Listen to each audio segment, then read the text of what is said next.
ഒരു പണിയില്ലാതെ രാവിലെ ഫോണും പൊക്കി പിടിച്ചുകൊണ്ട് വന്ന് എന്നെ കണ്ടിട്ട് ഹായ് പറയാൻ വന്നതാണ് കേട്ടോ പൊന്നപ്പൻ. ഫോൺ ഞാൻ ഓണാക്കിയത് കണ്ട് കണ്ണും പൂട്ടി കിടക്കണം കേട്ടോ.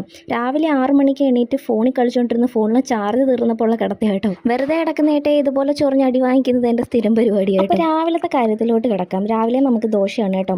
പൊന്നപ്പനും ഏട്ടയ്ക്കൊക്കെ ദോശ ഭയങ്കര ഇഷ്ടമാണ്. ശരിക്കും പറഞ്ഞാൽ വീട്ടിൽ എന്നും ദോശയോ അപ്പോൾ തന്നെ ആയിരിക്കും കേട്ടോ. മറ്റ് പലഹാരങ്ങൾ വീട്ടിലുണ്ടാക്കുന്നത് വളരെ കുറവാണ് കേട്ടോ. അപ്പം ഇന്നത്തെയും പോലെ അല്ലാതെ പൊന്നപ്പനൊരു വെറൈറ്റി ദോശ ഉണ്ടായി കിടക്കണമെന്ന് ഞാൻ വിചാരിച്ചു കേട്ടോ. അപ്പം ബീട്രൂട്ട് അരിഞ്ഞ് വെച്ചിരിക്കുന്നത് കണ്ടുകൊണ്ട് ഞാൻ ടെഡി ബിയറിനെയാണ് ഉദ്ദേശിച്ചത്. നമ്മുടെ മിസ്റ്റർ ബീറിലെ ടെഡി ബിയർ ഉണ്ടല്ലോ, അതാണ് ഞാൻ ഉദ്ദേശിച്ചത്. പക്ഷേ ഇത് വേറെ എന്തോ കൊള്ളത്തിലായി വന്നിട്ടുണ്ട് കേട്ടോ.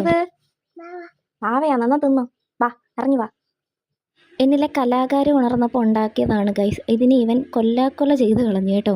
കിട്ടിയപ്പോൾ തന്നെ അതിനെ ഞെക്കി പീച്ച് അതിൻ്റെ ഭംഗിയൊക്കെ നോക്കിയിട്ട് കയ്യും കാലും കഴുത്തും എല്ലാം പല പങ്കാക്കി കളഞ്ഞു കേട്ടോ.